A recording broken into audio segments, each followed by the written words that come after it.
శ్రీ గణేశాయ నమః, శ్రీ సరస్వతి నమః, శ్రీ గురుభ్యో నమః. భక్తులారా, సత్సంగంలో భాగంగా ఇప్పుడు మనం భాగవతం నుండి కొంత భాగం పారాయణం చేసుకున్నాం. నేటి వరకు 6 స్కందాలు పూర్తి చేసి 7వ స్కందాన్ని 51 భాగాలుగా చెప్పుకున్నాం. ఈ రోజున 52వ భాగాన్ని చెప్పుకున్నాం. చెప్పుకునే ముందు వ్యాసలోహాన్ని ప్రార్థన చేసుకున్నాం. వ్యాసాయ విష్ణురూపాయ వ్యాసరూపాయ విష్ణవే నమో వై బ్రహ్మణదే వాసిష్ఠాయ నమో నమః. అంజనానందనం మీరంజానకీ శోకరాజనం కపీశమక్షంతారం వందే లంకా భయంకరం. సదా నింబవృక్షస్య మూలాధివాసాత్ సుధాశ్రావిణం తిక్తమప్యప్రియంతంతరం కల్పైక్షాతి నమామీశ్వరం సద్గురుం సాయినాథం. మరియు సంకరజాతులైన రజక, చర్మకారక, నట, బురుడ, కైవర్తక, మేడ, బిల్లురగు అంచెజాతులు 7 జండాల, పుల్కస, మాతంగ జాతులకును ఆయా కులాగతంబులైన వృత్తుల జౌర్య హింసాదులు వర్జించి చౌర్య సంచరింపవలై మానవులకు ప్రతిగుంబున నైసర్గికంబులైన ధర్మంబులు 2 లోకంబులందురు సుఖకరంబులని వేద విధులైన పెద్దలు చెప్పుదురు. కారున దున్నెడు క్షేత్రంబులావు లావు చెడు అందు చల్లిన బీజంబులు నిస్తేజంబులై ఉండి లెస్సగన అంకురింపవు. చూసారా ఏం చెప్పారు ఇక్కడ? ప్రతి యుగంలో కూడా ధర్మాన్ని ఆచరించాలి మానవులు. ఈ సంగతి ఎవరు చెప్పారు? వేద విధులైన పెద్దలు చెప్పారు.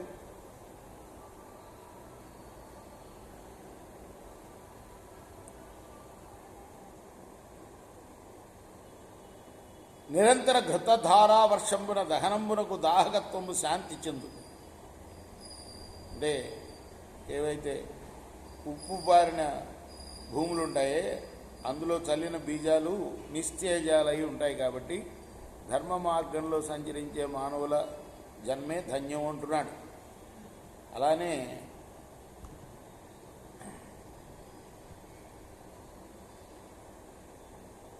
నిరంతరం ఘృతధారా వర్షంబున, ఘృతం అంటే నెయ్యి ధారగా పోస్తే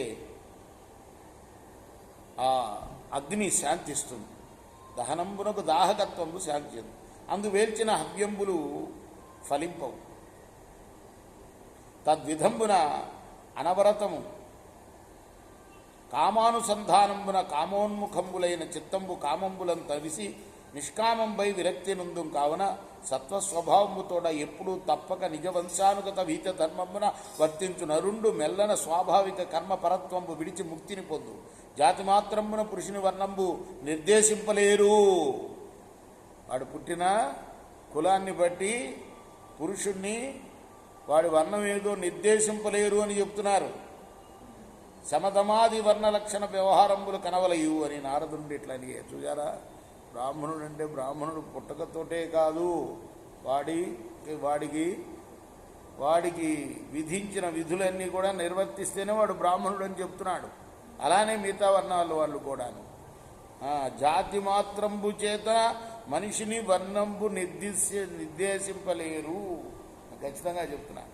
చూసారా, క్రమమున వర్ణంబుల చక్రములెల్లను చెప్పబడియే ఆశ్రమముల ధర్మములెరింగి జనన్యు సమదాహిత హృదయ శూల సదమల శిరా.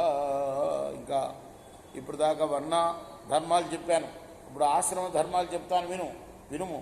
బ్రహ్మచారి మౌంజీ కౌపీన యజ్ఞోపవీత కృష్ణాజన పాలాస దండ కమండల ధరుండును. మన వాళ్ళు ఇప్పుడు బ్రహ్మచారికి కూడా అలంకారం కోసం ఏం కడుతున్నారు? పంచెలు కడుతున్నారు. ఆ పంచెలు తయారవుతున్నాయి కూడా రెడీమేడ్. అది ధర్మం కాదు అని చెప్తున్నాడు. ఏమిటి బ్రహ్మచారి ధర్మం? గోచి పెట్టడమే ధర్మం. అర్థమైందా? బ్రహ్మచారి మౌంజీ కౌపీనం అంటే ఏంటి? గోచి. యజ్ఞోపవీత కృష్ణాజన పాలాస దండ కమండల ధరుండును సంస్కారహీన శిరోహృండును. తలకాయకి నూనె రాయకూడదురా బ్రహ్మచారి. సంస్కారహీన శిరస్సు, సంస్కారం ఉండకూడదు శిరస్సుకి, నూనెలు పెట్టకూడదు. దర్భాన్ని చేతిలో పట్టుకోవాలి. దర్భహస్తుండును శీల ప్రశస్తుండును. చక్కటి శీలం ఉండాలి, మౌనంగా ఉండాలి. మౌనియునై త్రిసంధ్యంబును బ్రహ్మగాయత్రి జపించుచు సాయం ప్రాత రవంబుల అర్కపావక గురు దేవతోపాసనంబులు చేయుచు గురుమందిరంబులకుంజని దాసుని సంతంబున భక్తి వినయ సౌమనస్యంబులు కలిగి వేదంబులు చదువుచు అధ్యయనోపక్రమమావ అవసానంబుల గురుచరణంబులకు నమస్కరింపుచు రేపు మాపును విహిత గృహంబుల భిక్షించి రెండు పూట్ల అడుక్కోవచ్చుట బ్రహ్మచారి అంటే బ్రహ్మచారి పుష్టిగా తినాలని రేపు మాపును విహిత గృహంబుల భిక్షించి భిక్ష చేసి భైక్షంబు గురువునకు నివేదించి ఆ తెచ్చిన భిక్షను గురువుకు నివేదించి అనుజ్ఞ కొని మిత భోజనంబు గావించుతూ విహిత కాలమున ఉపవసించుతూ అమ్మో మిత భోజనం చెప్పారు బాగా తినకూడదు తప్పు చెప్పాను కదా మిత భోజనమై గావించుతూ విహిత కాలముల ఉపవసించుతూ అంగరల యందు అంగనాసక్తులందు ప్రయోజన మాత్ర భాషణంబులు వరుచుతూ కేవలం స్త్రీలతోటే కాదుట స్త్రీల యందు ఆసక్తులైన వాళ్ళతోటి కూడా ఏ ప్రయోజనం ఏదన్నా ఉంటేనే వాళ్ళతోటి ఏదన్నా అవసరం ఉంటేనే భాషించాలట. అలానే గురు పరాంగణుల వలన అభ్యంగ కేశ ప్రసాదన శరీర మర్దన మజ్జన రహస్యయోగములు వర్జించుచు అమ్మాయిల చేత స్నానం చేయించు నిషేధంట. గురు పరాంగణల వల్ల పరాంగణలు తల్లి చేయించవచ్చు, వేరే స్త్రీలు చేయించకూడదుట. గ్రహంబన నుండక ఇంట్లో ఉండకూడదు. జితేంద్రియత్వంబున సత్యభాష నుండై సంచరింపవలయు. మిగతా ఆశ్రమాల విధులు రేపు చెప్పుకుందాం. శ్రీ సమర్థద్గురు సాయినాథ్ మహారాజ్ కీ జై. చేకోరా హారతి దిగో సద్గురునాథ దేవ సాయినాథ. పాంచభౌతిక తత్వములనే హారతులిత్తుమురా. నిర్గుణం స్థితే వీడి క్రియాకారం పొందితివో సాయిరాం. సర్వము నుండిర నీవే ఇంకరు ఉంటివి తల్లివలే. రజోతమో సత్వం నుండి మాయటి జనించే బాబా మాయటి జనించే. ఆ మాయ నుండి వేరే మాయ ఏ తీరుగా వచ్చే. సప్త సాగరాలు నీకు క్రీడారంగములు బాబా క్రీడారంగములు. నీరీలాతల విస్తారణకే విశ్వము